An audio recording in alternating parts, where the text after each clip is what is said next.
भोजपुरी के लेकर के जौन की हमारे बड़े भैया अजय भैया तबला पे बराबर प्यार आशीर्वाद मिलत रहेला। एगो लड़का एगो लड़की से प्यार के लेवा और प्यार के के बाद शादी तो होके करी। लड़का कहता कि सुनो शादी हुई थोड़ा प्यार मोहब्बत कल हल जा। लड़किया के तनी भाव में भी आ नखरा में दिखावत लड़का के। लड़का कहता ए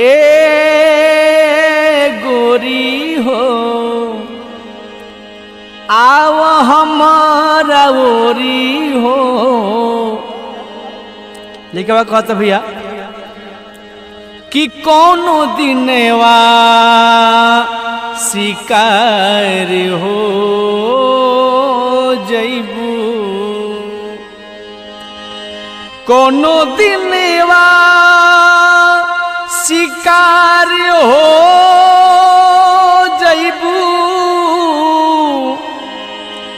कोनो दिनवा शिकार हो जैबू कि हमसे मिलेबू हमारे हो जैबू, हमसे मिलेबू हमारे हो जैबू, कोनो दिनवा शिकार हो जैबू, कोनो दिनवा शिकार हो जैबू, हमसे मिलेबू हमारे हो जैबू, हमसे मिलेबू हमारे हो जैबू।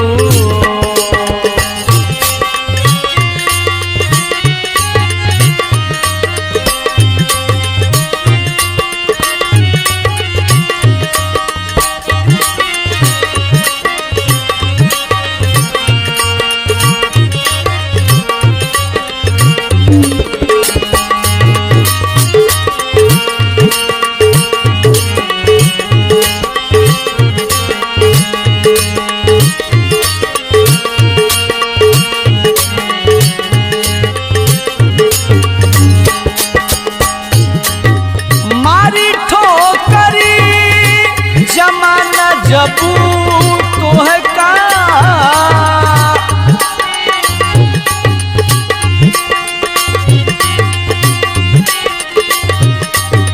मारी ठोकरी जमाना जबू तोह का,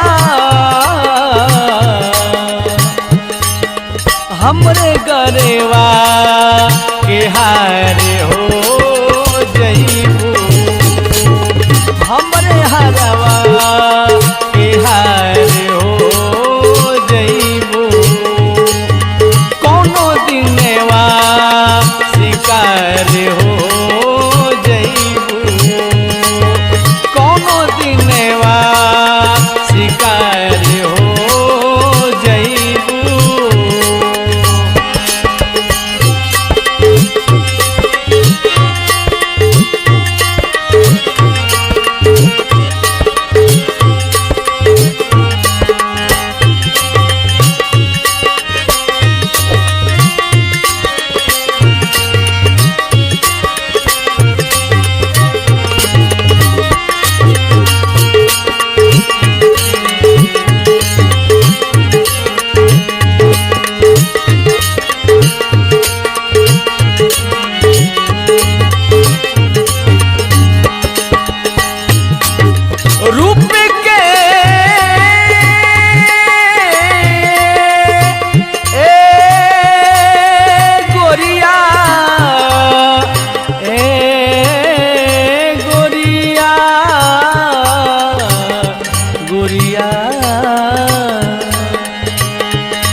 रूप के फूल जब झुलसी जाई,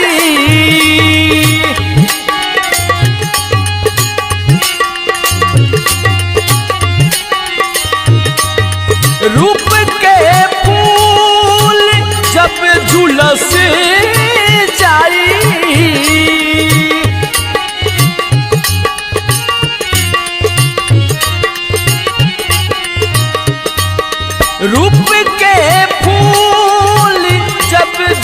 बरसी जाई चांद नदिया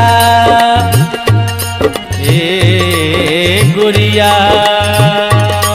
कि चांद नदिया के पार हो जईबू चांद नदिया के पार हो जईबू कौनो दिनवा शिकार हो जईबू कौनो दिनवा शिकार हो जईबू कौनो दिनवा शिकार हो जईबू हमसे मिलेबू हमारे हो जईबू हमसे मिल